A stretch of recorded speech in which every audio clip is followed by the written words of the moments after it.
listening to Dallas Theological Seminary's Chapel Podcast. Our chapel speaker today is Dr. Charles Swindoll. He served as the fourth president of Dallas Seminary from 1994 to 2001. Since then, he has served as Chancellor, and he is the senior pastor of Stonebriar Community Church in Frisco, which is north of Dallas. Dr. Swindoll is the featured Bible teacher on the popular radio program Insight for Living, which is aired many times daily around the world. He's also the author of many books on Bible characters and topics for Christian living, plus a new Bible study series entitled Swindoll's New Testament Insights. His warmth, his insight, humor, and personal transparency have made him a well-loved pastor-teacher during more than 50 years of ministry. Chuck and his wife Cynthia reside here in the Metroplex, and in addition to their many ministry responsibilities, they enjoy spending time with their 4 adult children and 10 grandchildren. And I would like you to join with me in welcoming Dr. Chuck Swindoll as our chapel speaker.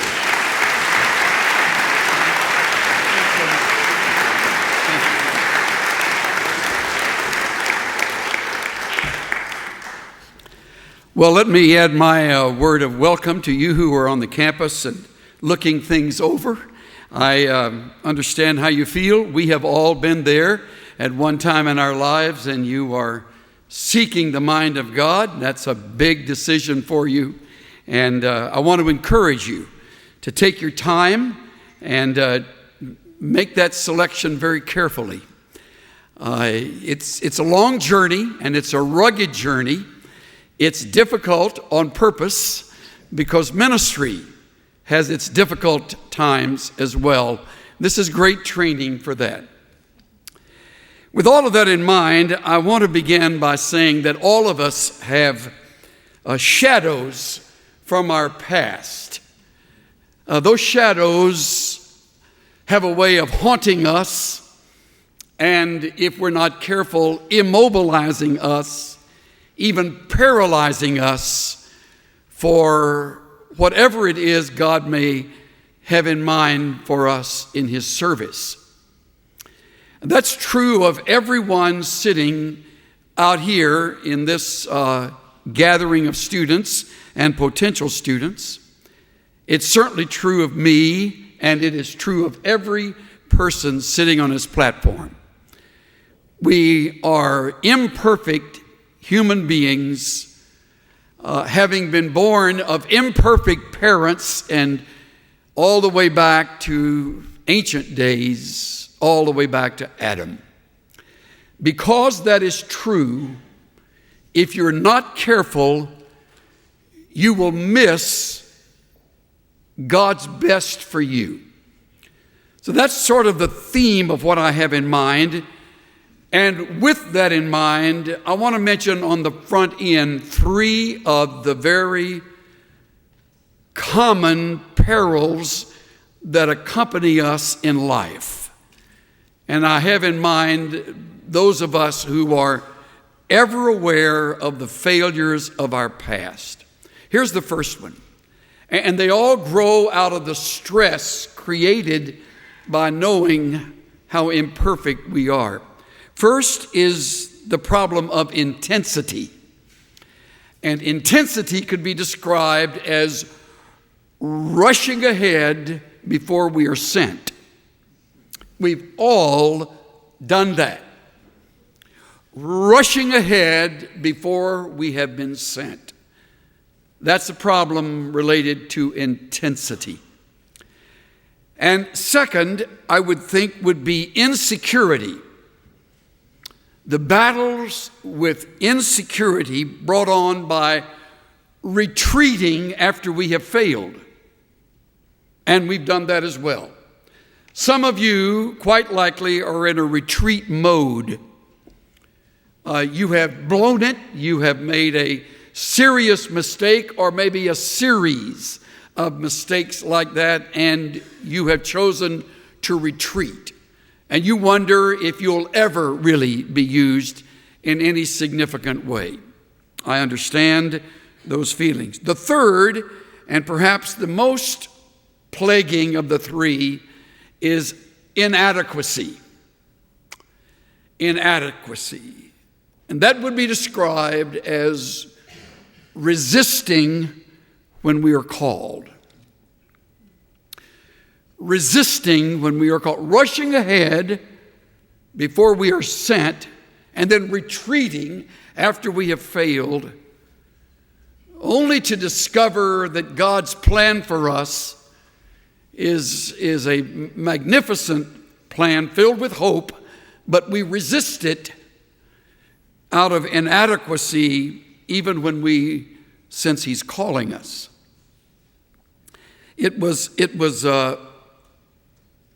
F.B. Meyer, one of the pastors of yesteryear in Great Britain, written a number of biographical works as well as devotional literature, who wrote, "This is the bitterest of all, to know that suffering need not have been, that it is the result of one's own inadequacies and inconsistencies, that it is the harvest of one's own sowing, that the vulture which feeds on the vitals is a nestling of one's own rearing."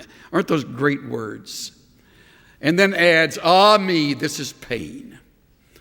This is pain." Quite likely in a gathering of this size, there are some of you who can identify with that statement. And as a result, you will have little difficulty understanding the struggle Moses had when he stood before the burning bush. So I'll invite your attention to this section of Scripture in the Old Testament. Rather than going right to the day of that call, I'd like to look at the days that preceded it. And if you'll hold your place at the end of Exodus chapter 2 and locate Acts chapter 7, you'll have a good parallel in the Scriptures to correlate the story. The thing I like about Stephen's testimony in Acts 7 is that he gives us a chronological milestone along the way in Moses' life. For example, hold your place in Exodus. We'll sort of go back and forth to begin with. And look at Acts 7, verse 20. We'll read along here and get the chronology. "And it was at this time that Moses was born. He was lovely in the sight of God, and he was nurtured 3 months in his father's home. And after he had been exposed," that would include that journey in the little ark across a part of the Nile where the daughter of Pharaoh found him, Pharaoh's daughter took him away and nurtured him as her own son. Look at this next verse. You who are interested in higher learning and are pursuing that as a possibility in your graduate school studies, look at verse 22. Moses was educated in all the learning of the Egyptians. He was a man of power in words and deeds. And when he was approaching the age of 40, so from verse 20 down through the early part of 23, he is from birth to 40, okay? In fact, as you read that same account over in Exodus, you read when he was grown or having grown up. So Stephen gets even more specific. He's approaching the age of 40. It entered his mind to visit his brethren, that would be the Hebrews, the sons of Israel. And when he saw one of them being treated unjustly, he defended him and took vengeance for the oppressed by striking down the Egyptian. The fact is, he murdered him. He killed the Egyptian, and then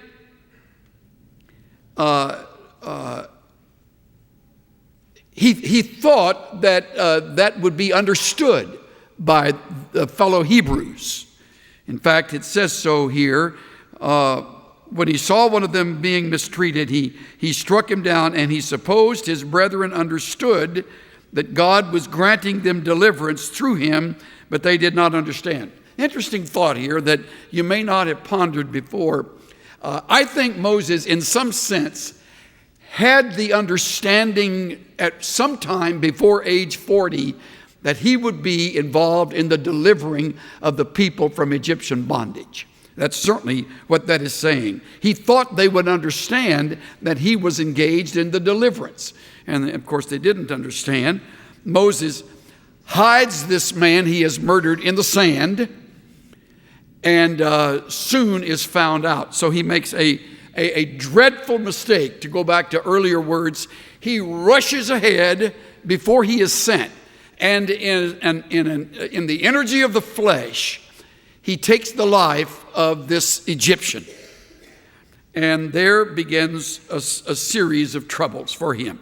Now notice in verse 23, when he was approaching the age of 40, this happened. And then you get down to verse 27, or verse 26. On the following day, he appeared to them as they were fighting together, and he tried to reconcile them in peace. So there's a fight that breaks out among the Hebrews. He said, "Men, your brethren, why do you injure one another?" The one who was injuring his neighbor pushed him away, saying, "Who made you a ruler or juster and judge over us? You do not mean to kill me as you killed the Egyptian yesterday, do you?" And at that remark, Moses fled and became an alien in the land of Midian. So he's now 40. Before he is 40, these things have transpired. He's gotten this great education in Egypt. He has been reared by Pharaoh's daughter. He's wearing the garments. He knows the language. He is fluent, of course, in Egyptian. He is on his way, quite likely, to becoming a Pharaoh, as he is being reared by Pharaoh's daughter. And then out of the blue, in a rash moment, he murders a Hebrew, and as a result of fear, he flees and becomes an alien. Look at verse 30. And after 40 years had passed. So now he's age 80. 80. I want you to keep all of that in mind when you go back to Exodus chapter 2, because it plays off of those details. Stephen gives the age, and I like that. That helps us set our minds on those eras in his life. So we go back to a similar scene, verse 14. This is when it originally occurred. "Who made you a prince or judge over us? Or you intended to kill me as you killed the Egyptian?" Moses was afraid.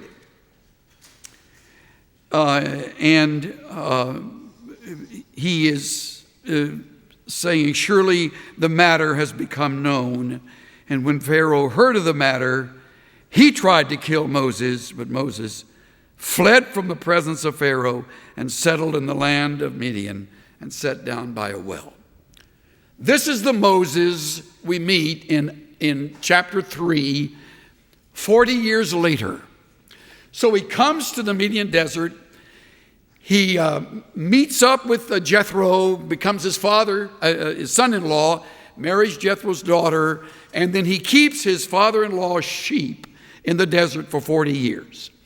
All of this education, all of this preparation, and now he has become a Bedouin, if you will, sort of a wandering nomad in the desert of Midian, forgotten, obscure, set aside, and convinced, I'm sure by now, having played the scene over many times in his mind, as all of us do in low moments, realizing his days are past. So much for deliverance, so much for a ministry. And I want to pause here and urge you to guard against that kind of thinking, because you will you will mark your life out while God does not do that. There's an old saying from the 19th century, the bird with a broken pinion will never fly as high again. That may be true of birds, but that is not true of people. The Bible is filled with people who failed miserably and then were used greatly. In fact, I think it was Tozer who said, it's doubtful God can use anyone greatly until he has hurt him deeply. If you have been hurt, if you have been wounded, if you have caused wounds to others, you are right there in that category. And who hasn't? Who hasn't? We learn to cover that up. We don't look like it. We don't talk about it. Faculty members don't come out and tell you all of their flaws. You're around them a while, you see some, and you get to know them better. You realize they're just human beings like the rest of us, and they qualify as those God is using, even though they have in their past times of failure, bad mistakes, wrong decisions. We too have rushed ahead when we weren't sent. We too have felt feelings of insecurity, and we've retreated like Moses at the well. It's kind of a sad scene in the end of verse 15 here in Exodus 2. He sat down by a well.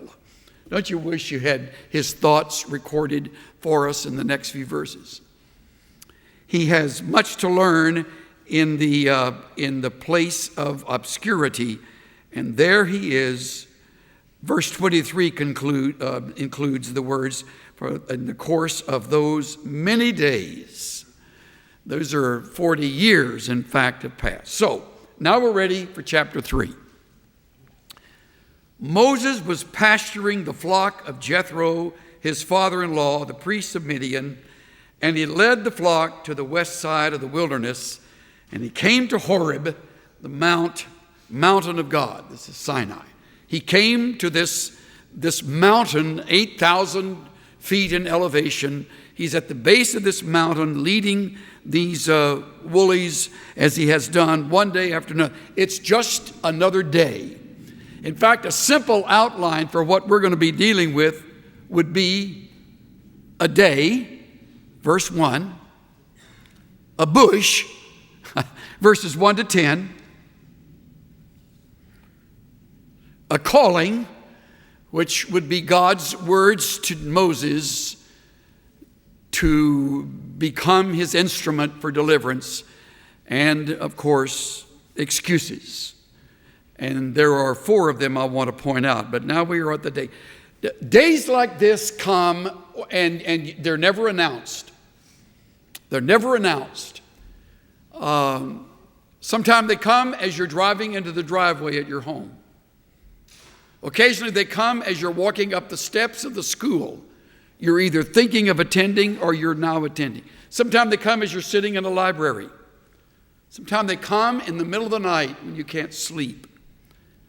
A day arrives that will be a turning point in your life, but it arrives unannounced. And I urge you to be sensitive for these kind of days. We all have them. And there will be more.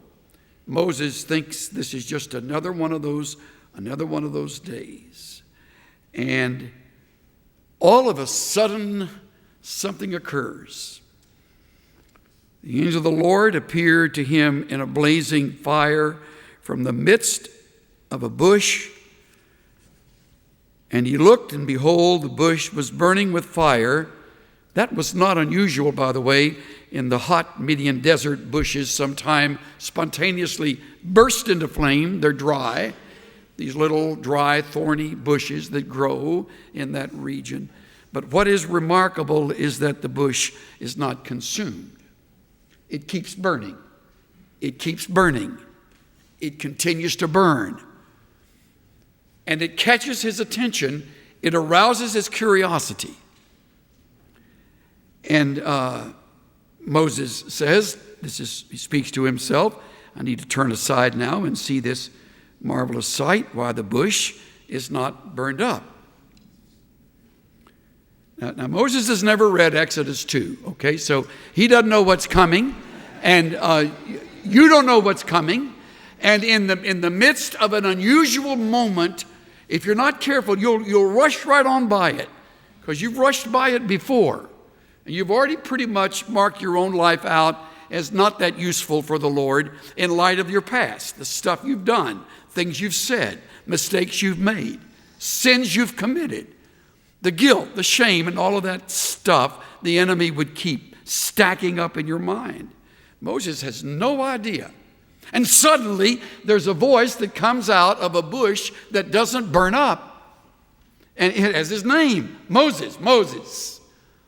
God did that with Abraham, Abraham did it with Samuel, Moses, Moses. Now, all of a sudden, in the middle of the desert, nobody around but sheep, he hears his voice and his response. I love this. If you read in the Hebrew, it's one little tiny word, Hineni. Doesn't even have to put his lips together. Hineni. I mean, when you've been with the Woolies for 40 years, you got a limited vocabulary. So you don't say a whole lot. Here am I. Send me. It's me. Some suggest it means at your service, or simply, behold, I'm here. It's like you answer in class when you're going through school, elementary school. Here, it's me. And to his absolute amazement, a plan is laid out that just blew him away. Remember his background. Remember he's 80. Older than everybody here except Toussaint and Pentecost. Nobody else is that old, okay? I'm close, but I'm not there yet. 80 years old. In this culture, over the hill, retire, get out of the way. There's no place for that in God's plan. And get that out of your mind. Some of your most effective years will be beyond the age of 70, beyond the age of 80.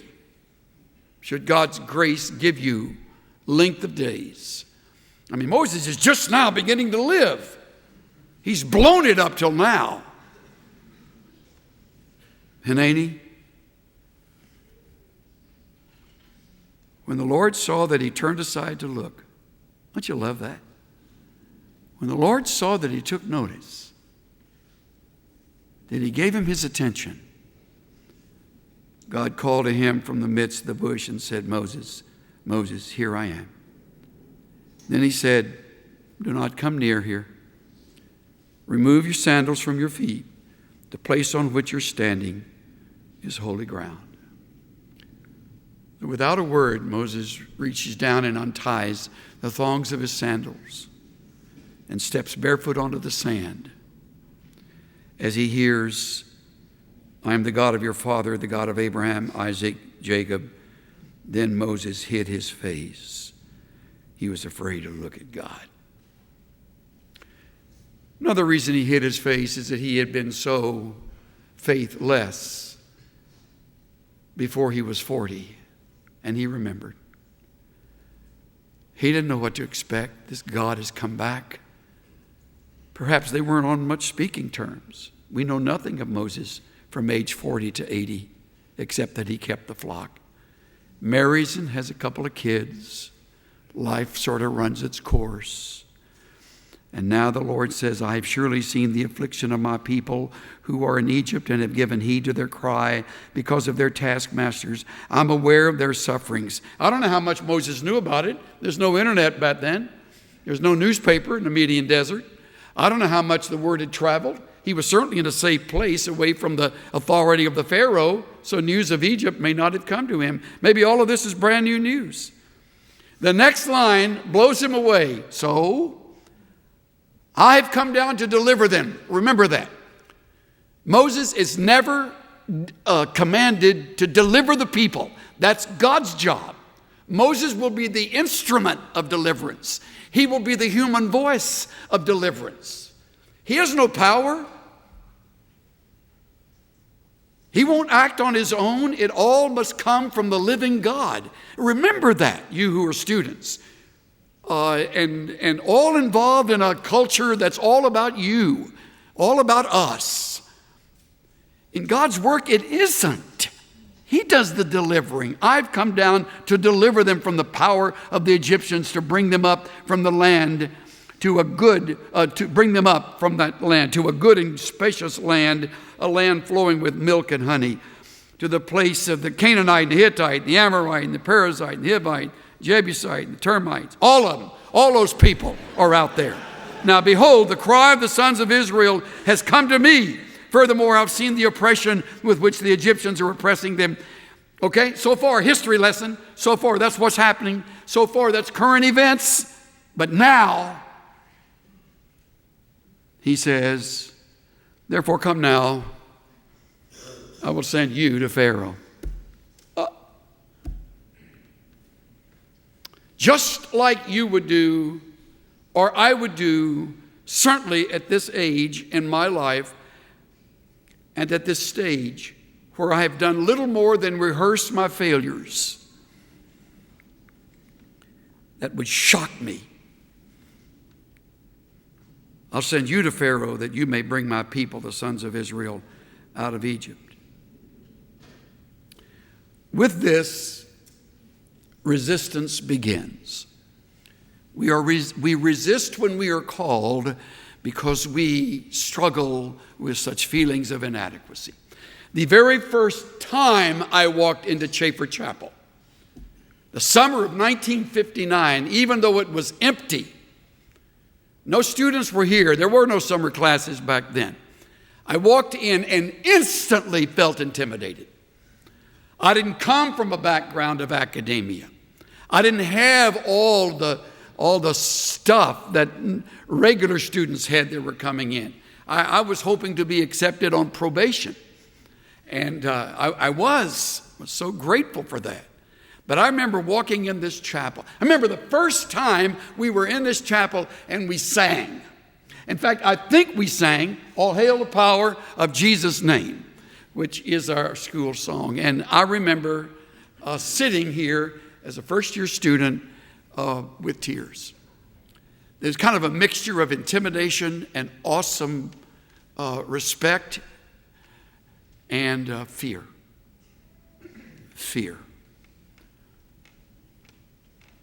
I thought, how on earth did all of this happen to somebody like me? How on earth could I have been accepted to be a part of this student body?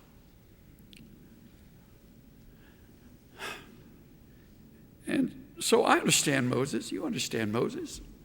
Let's don't cluck our tongue at Moses at verse 11. Moses said to God, "Who am I?"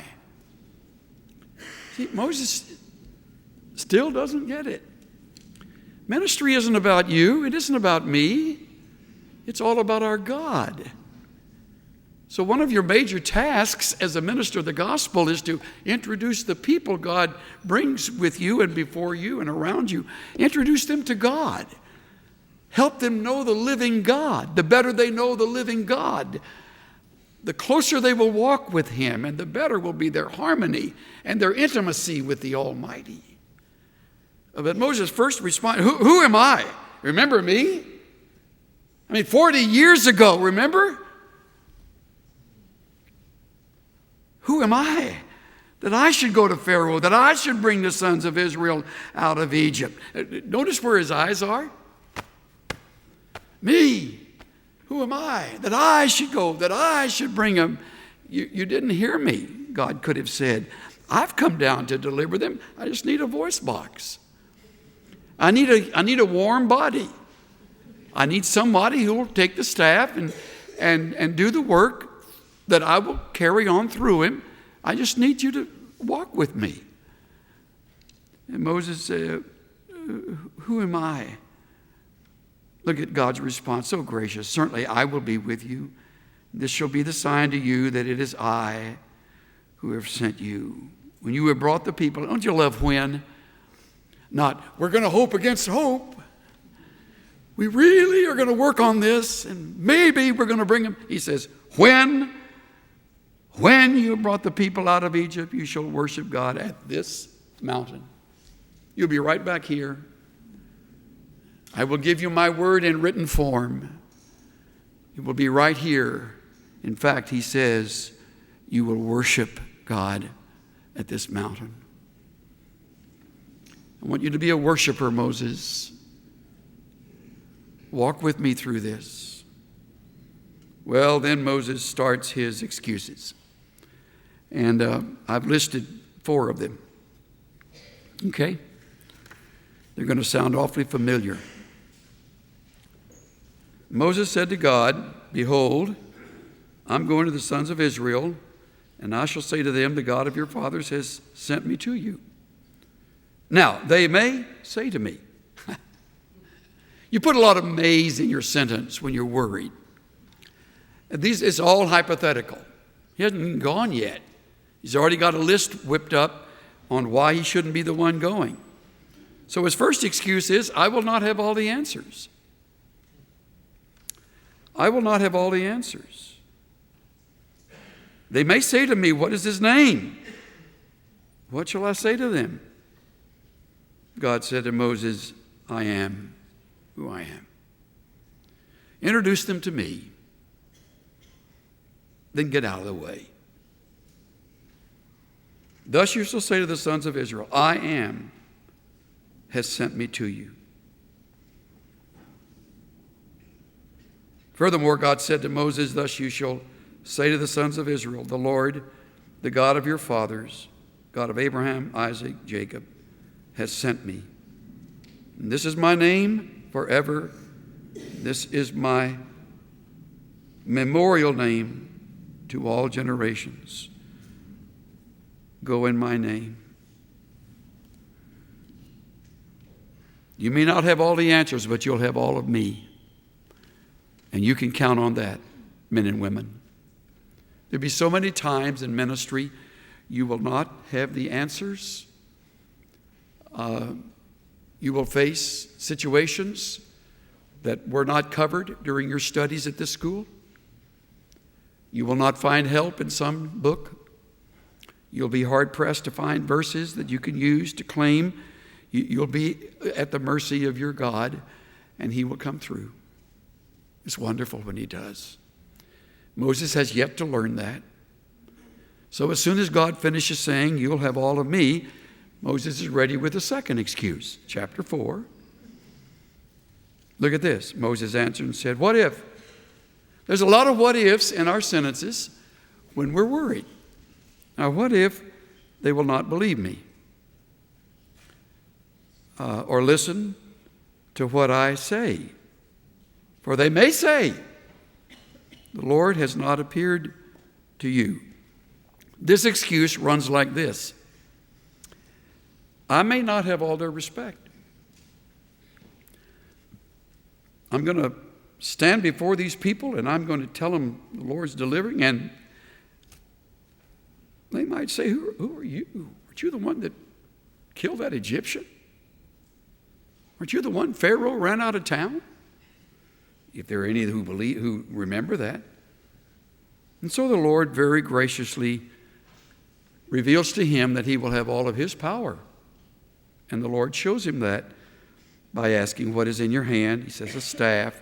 Throw it on the ground. Threw it on the ground, became a serpent. Moses fled from it.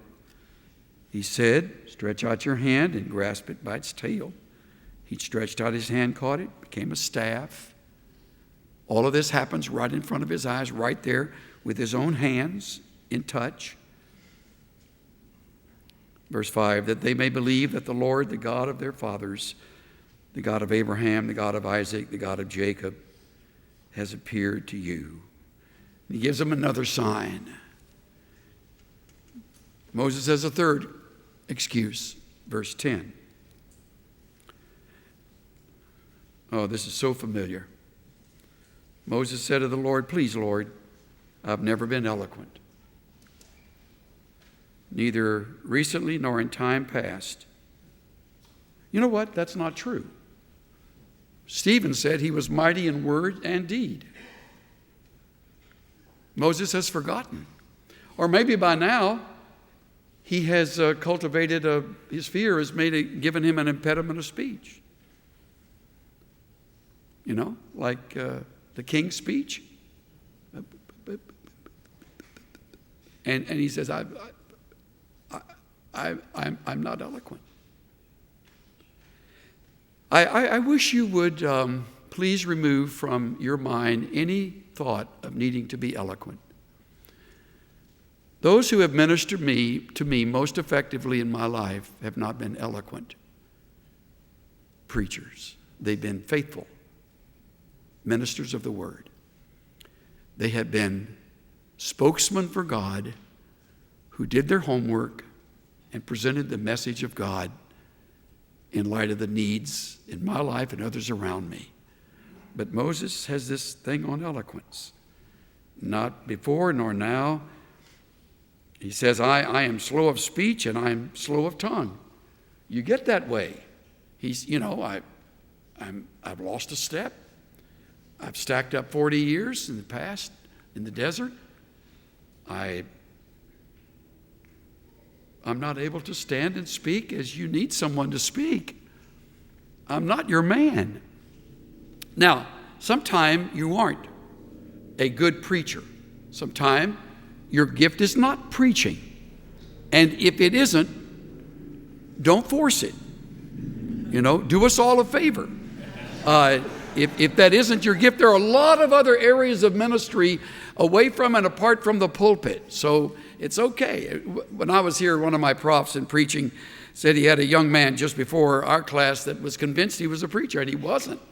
And second year worked with him, and he couldn't preach. Third year was almost worse. And he said, no, my mom sent me here, and she's convinced I ought to be a preacher, and I'm on my way, I'm going to be a preacher. He says, no, you say you don't have the gift. You just don't. By the fourth year, he's still convinced. And finally, the prof worked up the courage to say, you may think you have the gift of preaching. Nobody around here has the gift of listening to you. Okay? So if you don't have a gift that is a part of a pulpit ministry and all that, don't force it. But Moses did. Moses was able to do it. He's just trying to talk God out of it, which is an impossibility. In fact, he says, I do not have all the ability. That's his excuse. And the Lord's answer is, you'll have all that's needed. In fact, look at verse 11. In case you have someone born into your home with congenital defects or difficulties of a physical or emotional nature, look at what this says. The Lord said, who has made man's mouth? Or who makes him dumb or deaf or seeing or blind? Is it not I, the Lord? We have a autistic grandson. It was a great day in my daughter's life when she found Exodus chapter 4, verse 11. And while we have a lot of mystery, in fact, right now they are at a doctor's office hoping to get some insight in how to help our little 13-year-old Jonathan with his struggle with autism, which, by the way, is a growing issue in our day. But it helps to remember that this was not an accident. She's no longer blaming herself for something, or we for something. This is all part of God's plan. I make man's mouth, meaning Moses, look at verse 12. Now go, even I will be with you. I'll be with your mouth. I will teach you what you are to say. Isn't that great? You prepare your life for what God has for you, and the Lord will be with your mouth. And so finally he finishes with, please, Lord, now send the message by whomever you wish. In fact, I think that's not a great translation. I checked that, and I noticed that various ones render it in various ways. The RSV says, send, I pray, some other person. The Living Bible says, Lord, please send someone else. The Berkeley version says, oh, Lord, please send anyone else. I think that might be the idea. Just send anybody. You know what the Lord said? You're my choice, but I'm going to use Aaron. Oh, no. Aaron became an albatross in his life. If only he had said, use my mouth, use my lips, take me, I'm yours. And with the staff in his hand and the power of God, verse 17, as his assistants, verse 18, Moses departed, returned to Jethro and said, let me go, that I may return to my brothers who are in Egypt. And he said, go in peace.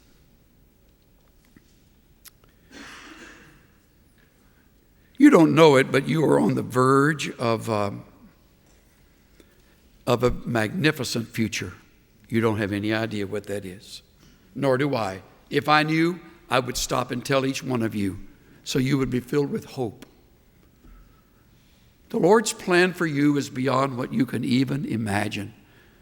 The same 25, 26-year-old guy that sat in this seat back in 59 would never have guessed what the next 50, 55 years would hold for him. I would have been the last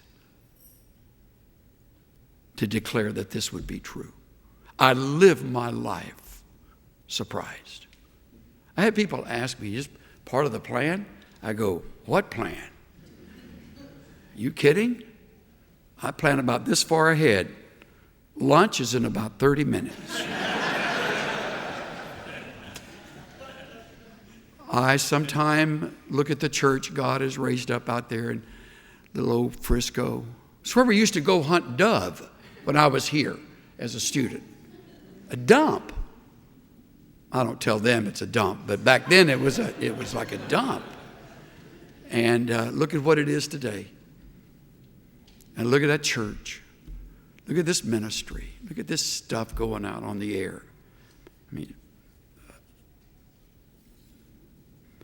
God's plan is magnificent.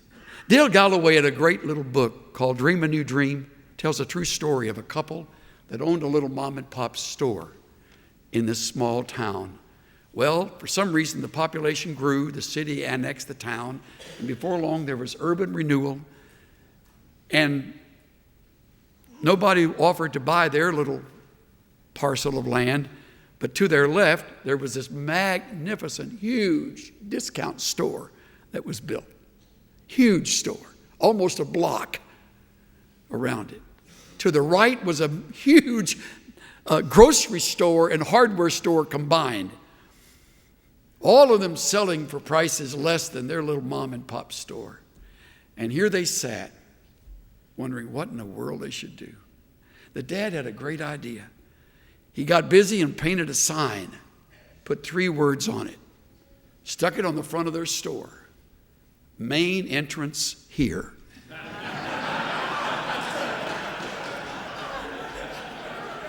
Pretty creative, huh?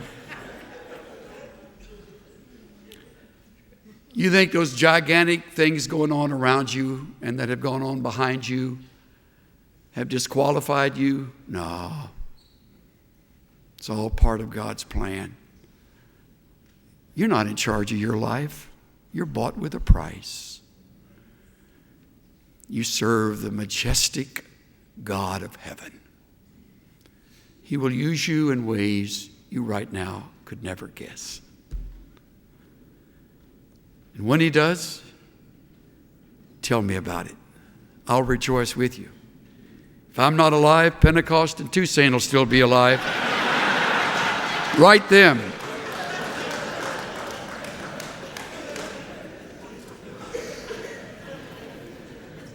Father, thank you for your faithfulness in spite of our lack of it.